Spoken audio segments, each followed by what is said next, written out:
Hey friends, if you wish to install Windows Subsystem for Linux on your Windows 11 computer, then please watch this video for the procedure.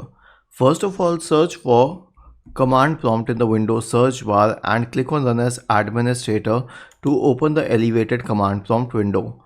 In the elevated command prompt window, type the command WSL space hyphen hyphen install and hit enter.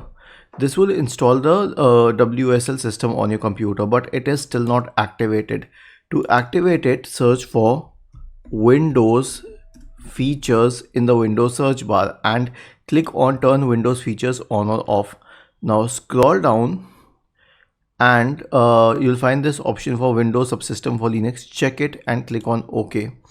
Once this is done, open the Microsoft Store and search for Ubuntu in the search bar and click on Ubuntu and install it. Or it's not just about Ubuntu, you can install any other Windows subsystem for Linux, any other distro.